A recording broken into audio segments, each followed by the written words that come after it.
Ready? Start. In the present appeal, the insurance company has challenged the award only on the ground that the compensation awarded to the claimants is excessive and arbitrary, and the rate of interest awarded by the tribunal, that is 8% per annum, calculated from the date of filing the claim petition, is also arbitrary. Stop.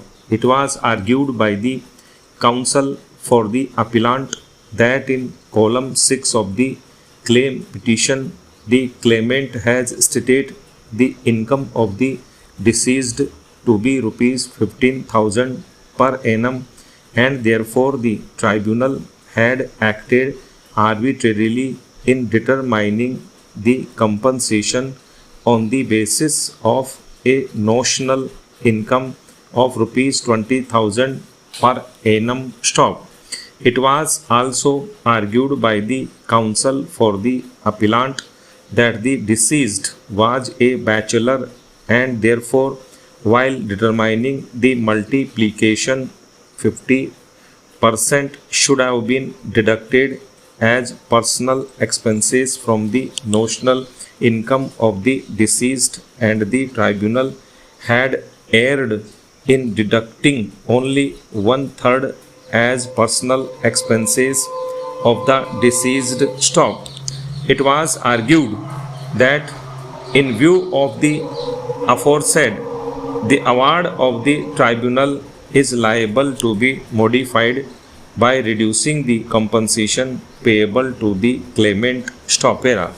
Rebutting the argument of the counsel for the appellant, the counsel for the claimant has argued that the income of the deceased was stated to be rupees 15,000 per annum, column 6 of the claim petition, on the basis of the notional income provided in paragraph 6 of the second schedule. Stop.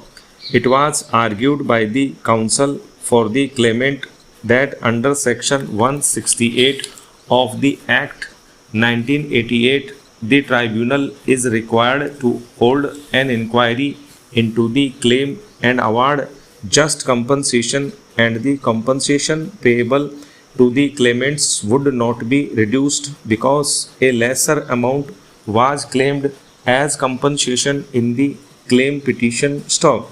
In support of his cross objection, the counsel for the claimant has argued that from the evidence on record, it was proved that at the time of his death, the deceased was earning rupees 5,000 per annum, and therefore the tribunal had acted arbitrarily in determining compensation on the basis of a notional income of rupees 20,000 per annum. Stop.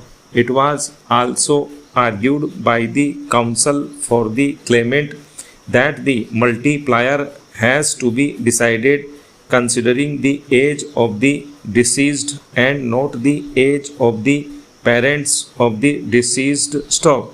It was further argued that the tribunal had also erred in not awarding any amount to the claimant for funeral expenses and loss of estate, as well as for loss of love and affection. Stop.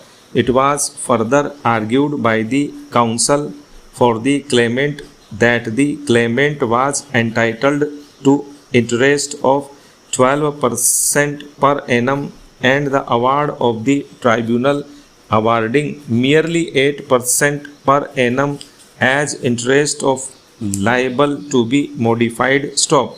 Thus, it is held that the deceased was unemployed, and the argument of the counsel of the claimant that compensation should be determined taking the income of the deceased as rupees 5,000 per month is rejected. Stop.